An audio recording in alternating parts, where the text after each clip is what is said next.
sebetulnya stunting itu bukan bakat, tetapi stunting itu adalah bayi yang dilahirkan dan diperlakukan salah oleh keluarganya gitu.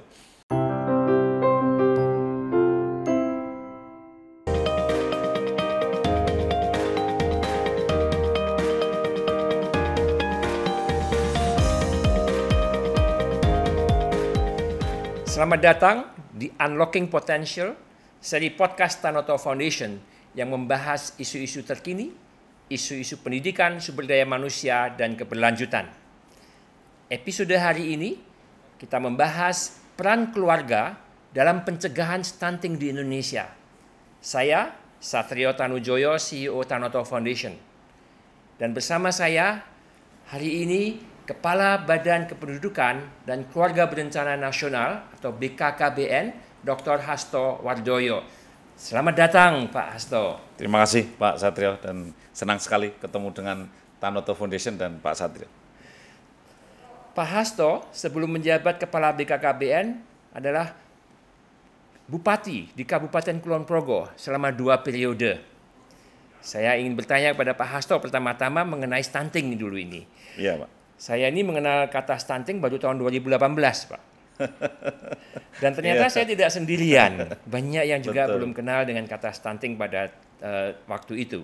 Iya. Saya ingin tahu Pak Hasto, stunting itu sebenarnya apa sih? Gitu. Ya, sebetulnya memang stunting relatif baru Pak Satrio. Jadi saya saja sebagai dokter itu ya mengenalnya juga belum lama Pak, dalam arti disosialisasikannya. Jadi kan stunting ini kan sebetulnya gagal tumbuh secara optimal. Jadi tidak optimal pertumbuhannya sehingga akhirnya dia pendek ya, dan kemudian juga perkembangan kecerdasannya juga tidak bisa optimal. Maka stunting ini biasanya disebabkan oleh karena suboptimal health dan suboptimal nutritional. Jadi karena tidak optimalnya nutrisi dan karena sering sakit-sakitan lah begitu. Jadi sebetulnya simpel aja lah, stunting itu seperti itu ya. Gagal tumbuh ya? Ya gagal tumbuh, tapi memang stunting pasti pendek. Tapi pendek belum tentu stunting, ini yang penting supaya orang nggak merasa kalau pendek berarti pasti stunting, tidak ya. Iya. Sebetulnya di waktu tahun 2019 Pak, waktu Pilpres itu juga menjadi bahan perdebatan itu ya. Betul. Sudah itu jadi sudah menjadi pertanyaan di perdebatan pilkada juga keluar Pak. Jadi calon gubernur, calon bupati sudah ada pertanyaan itu bagaimana programnya kalau ada stunting. Jadi sebetulnya stunting relatif sudah diperkenalkan sejak tahun 2007 memang. Ya. Jadi stunting itu kita harus sangat peduli dengan stunting. Betul sekali. Ya. Jadi harus menganggap stunting itu penting untuk diperhatikan, harus tahu kenapa stunting dan harus tahu bagaimana cara mencegah stunting. Ini makanya ini menjadi penting. Saya kembali tahun 2018 lagi Pak, waktu itu saya belajar statistik stunting masih 37,2%. Betul. Yang artinya 4 dari 10 anak kita itu stunted Pak. Betul. Ya. Jadi memang masalahnya sangat penting sekali begitu. Iya. Sejak kapan sih Pak kita ini kena stunting ini di Indonesia? Ya sebetulnya angka stunting di Indonesia kalau kita lihat retrospektif ke belakang memang angkanya tinggi, stuntednya itu. Jadi kita kan mengenal secara statistik secara sengaja masih di tahun 2007 dan waktu itu sudah ditemukan stuntingnya sudah di atas 35%. Setelah itu baru dimonitor melalui Riskesdas ke sini setiap 5 tahun dicek dan ya sekarang ini baru mencapai 27,7%. Dari 37,2 sekarang menjadi 27,7%. Ya, jadi cukup berhasil Pak ya. Ya dari tahun 2013 Pak. Ya. Tujuan kita mau sampai 0% atau bagaimana nih Pak? Saya kira sulit ya kalau 0% karena ya Pak Presiden Jokowi mentargetkan 14% di tahun 2024. WHO kan juga memang mengharuskan kita di bawah 20%. Ya, kalau ukuran WHO kita harus di bawah 20% ya. Betul. Tapi Pak Jokowi hebat ya, menantang kita untuk turun menjadi 14%. Tapi bukan tidak mungkin, tapi sukar begitu ya. Tapi kita terus berusaha begitu. Pak Hasto, saya juga mau mengucapkan selamat ini. Bahwa Pak Hasto sebagai Kepala BKKBN pada tanggal 5 Agustus 2021 ada Perpres nomor 72 yang mengatakan bahwa Kepala BKKBN adalah koordinatornya ini untuk penurunan atau pencegahan stunting begitu Pak. Bagaimana ada komentar nih Pak? Ya ini tugas yang menantang bagi saya Pak Satrio. Jadi karena menurunkan menjadi 14% butuh konvergensi atau sinergi dengan seluruh stakeholder, dengan kementerian dan lembaga, dan juga tentu dengan masyarakat, swasta, perguruan tinggi, mitra-mitra. Ya ini yang harus kita gerakkan semua. Makanya kami senang sekali ini dengan Pak Satrio, dengan Tanoto Foundation ini mengawali Pak untuk kita tuh bisa konvergensi tadi Pak. Mudah-mudahan kita bisa mengemban amanah. Setuju Pak. Jadi ini untuk penurunan pencegahan stunting ini supaya bisa mencapai 14%, paling tidak di bawah 20%, itu kita harus banyak bermitra Pak. Betul sekali. Betul dan sekali. tidak bisa dielakkan, swasta harus ikut serta. Betul. Jadi pengalaman saya gini Pak Satrio, jadi waktu saya jadi bupati itu kalau ngatasi masalah yang sifatnya masalah mendasar itu, pemerintah itu kemampuannya praktis sekitar 30%. Jadi yang 70% itu harus gotong royong, harus kebersamaan, ya swasta, NGO, media, perguruan tinggi, masyarakat itu harus begitu. Ini pengalaman kita. Jadi pemerintah itu bukan yang utama sebetulnya, rakyat lah ya. Ya, kalau strateginya Pak Hasto untuk menggandeng mitra-mitra swasta bagaimana Pak? Ya kita harus ini win-win solution ya Pak, mutualisme Pak ya, mutualisme. Jadi kita harus bermitra. Maka BKKBN meluncing kemarin dulu 1.000 mitra untuk 1.000 hari kehidupan pertama gitu. Wah, jadi hebat ini, itu. Ya 1.000 ya. Ya 1.000 ini untuk spirit aja, spirit baru kita punya target besar nih gitu.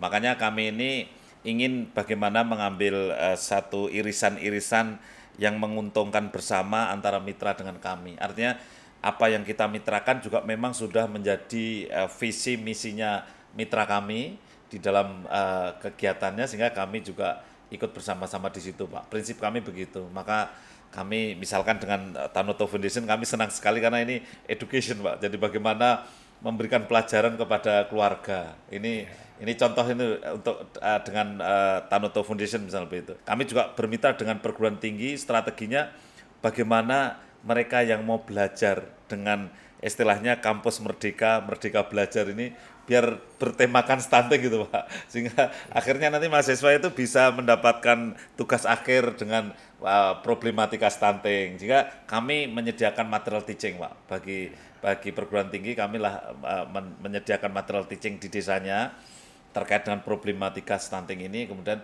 mahasiswa hadir. Jadi itu contoh-contoh aja Pak untuk mitra bermitra. Kalau masalah stunting penting berarti mahasiswa juga harus tahu dong Pak ya. Iya, makanya sekarang kan kemarin di-launching dengan forum rektor Pak. Jadi forum rektor yang diketuai oleh Pak Rektor UGM, Prof. Panut itu kita meluncing namanya mahasiswa penting.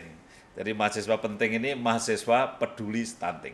Tadi Pak Hasto mengatakan 30%, 70% dalam arti bagaimana program pemerintah bisa didukung oleh swasta gitu ya. Betul, pemerintah 30% mungkin malah lebih besar 70%. Ya. Itu mengingatkan saya juga sesuatu. Sebetulnya dalam bidang edukasi untuk masyarakat kita. Kadang-kadang orang bilang, "Oh, anaknya stunted, berarti disuntik dengan gizi atau gizi terus begitu." Tapi saya juga belajar, Pak. Katanya intervensi gizi spesifik itu hanya menyelesaikan 30%. Betul. Tapi intervensi sensitif itu 70%. Betul. Bagaimana? Iya, betul sekali Pak Satrio. Jadi kan contoh begini ya, gizi sensitif itu kan lingkungan yang baik, kemudian ada air bersih, kemudian juga bagaimana jamban, rumah tidak kumuh gitu. Ini semua memberikan kontribusi 70%.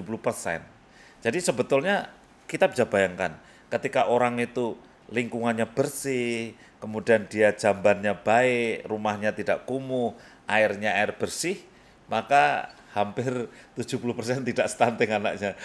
Tapi tentu syaratnya ini berpendidikan ya, dan sosial ekonominya menengah ke atas gitu. Nah, inilah makanya kemudian faktor ini menjadi penting itu. Tapi ingat bahwa karena kita itu masih banyak lingkungan yang belum 100% tidak kumuh, dan kita juga masih air bersih belum semuanya, kita harus bertekad ini bahwa meskipun airnya belum tersedia dengan cukup, tapi bisa tidak stunting gitu. Harus bisa begitu Pak, karena 14% Pak. Setuju sekali. Jadi harus bertekad gitu harus bertekad ya, karena pendidikan kita partisipasi sekolah masih 8, sekian, rata-rata belum belum SMP lulus. Kalau kita mau misalkan katakanlah nanti stuntingnya nunggu kalau sudah faktor sensitifnya itu baik, itu kan terlambat. lama ya. Terlambat lama. sekali, ya. Makanya kita harus bertekad ya nggak apa-apa lah. Meskipun pendidikannya masih SMP tapi anaknya bisa nggak stunting asal makan protein gitu kan. Tadi Pak Hasto menyebut anaknya tidak stunted ya. Berarti unsur keluarga sangat penting nih Pak. Iya, sangat Pak, sangat betul. Ya. Jadi faktor utamanya dari keluarga bagaimana nih Pak? Ya. Jadi ada orang yang ngomongnya agak ekstrem begini Pak Satria. Jadi sebetulnya stunting itu bukan bakat, tetapi stunting itu adalah bayi yang dilahirkan dan diperlakukan salah oleh keluarganya gitu. Sebetulnya ekstrimnya begitu. Jadi kita yang dewasa yang sudah lahir duluan, ini yang kalau boleh dikatakan yang berdosa, ya yang lahir duluan itu ya. Jadi kenapa kita tidak menciptakan ekosistem yang baik untuk bayi-bayi yang lahir? Kenapa ekosistem itu mulai dari dalam rahim, Mbak ya. Jadi kenapa ibu yang hamil itu tidak membuat dirinya tidak anemia, gitu. Meskipun akhirnya kalau ditelusur mungkin karena dia tidak tahu, gitu ya. Tetapi ketidaktahuan itu pun menjadi ekosistem yang sangat buruk bagi edukasi lagi. Gitu. Kemudian pada saat lahir, kenapa lahirnya belum waktunya sudah lahir? Coba kalau ibunya tahu dan mau dan punya kemampuan dan aksesnya dekat, begitu terasa mau melahirkan, belum waktunya segera lari ke rumah sakit sehingga nggak terlambat. Sekarang ini 29,5% lahir sebelum waktunya. Bisa dibayangkan loh, produk kita itu banyak yang lahir sebelum jadi gitu.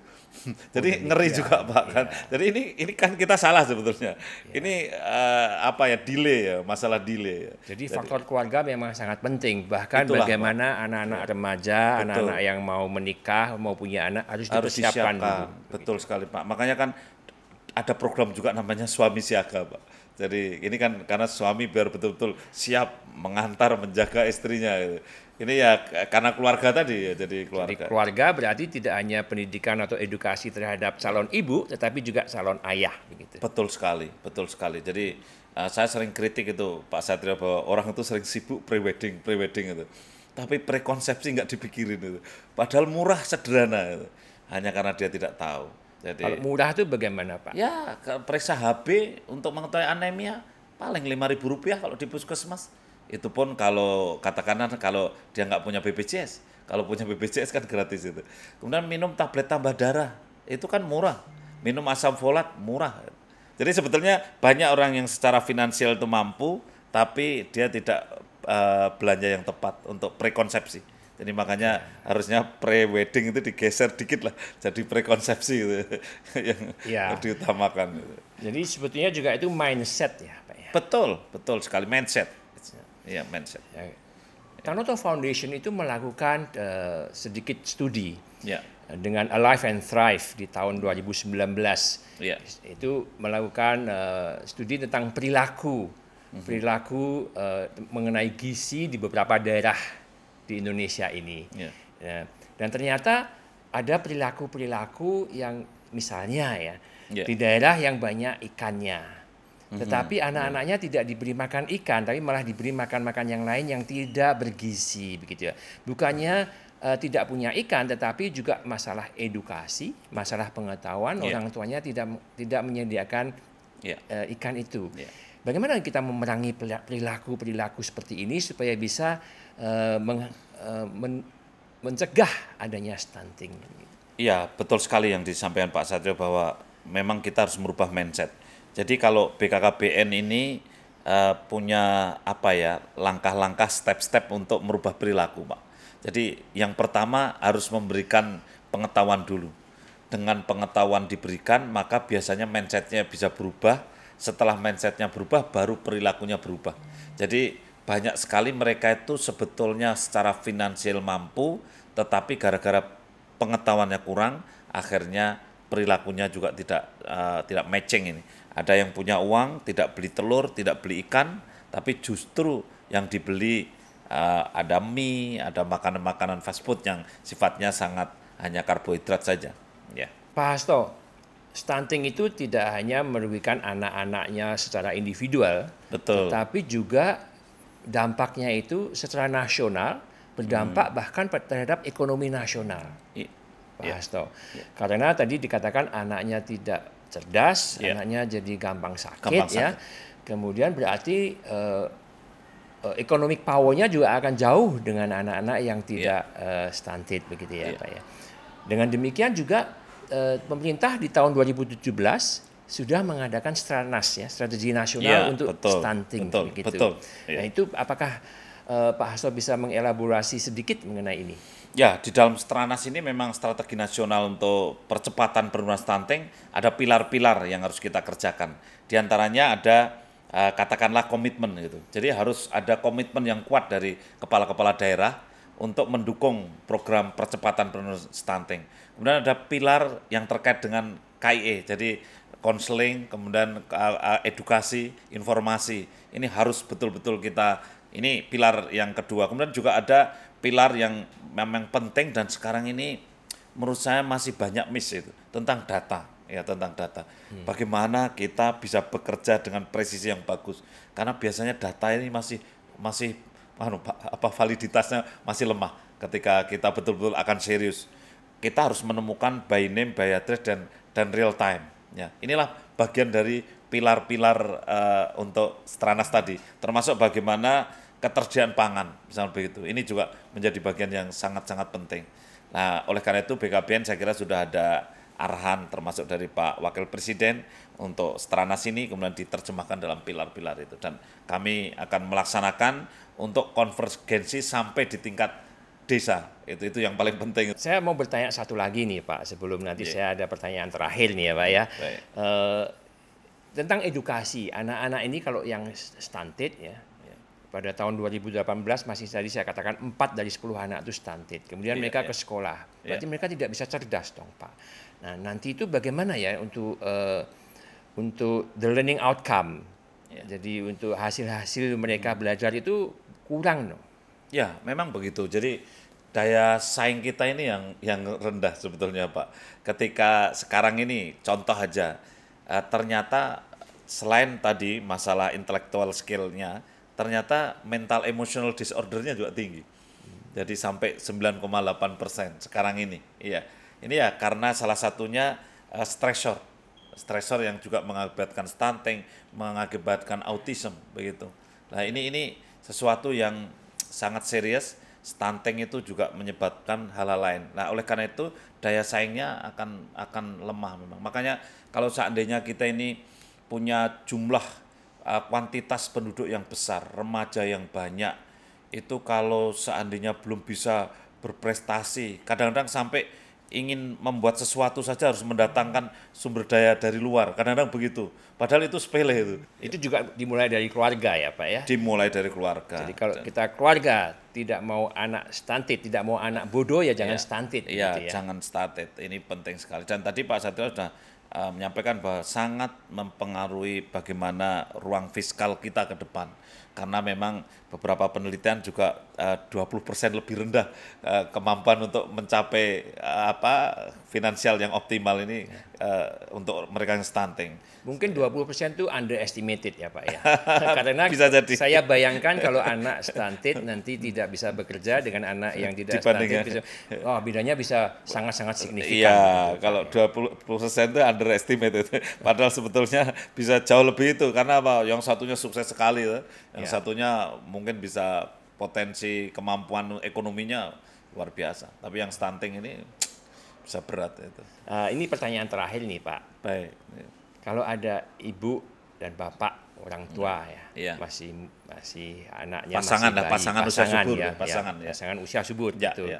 Bertanya kepada Pak Hasto sekarang, supaya anak-anak kami ini tidak stunted, bagaimana nih Pak Hasto? Tolong saya diajarin bagaimana itu. Sebetulnya nasihatnya itu simple ya. Jadi untuk pasangan usia subur atau yang mau berpasangan itu jangan terlalu gitu. Nasihatnya cuma itu, terlalu muda untuk hamil kurang dari 20 tahun, terlalu tua untuk hamil lebih dari 35 tahun masih ingin hamil, terlalu sering belum 3 tahun sudah lahir adiknya, dan terlalu banyak lebih dari 2 anaknya.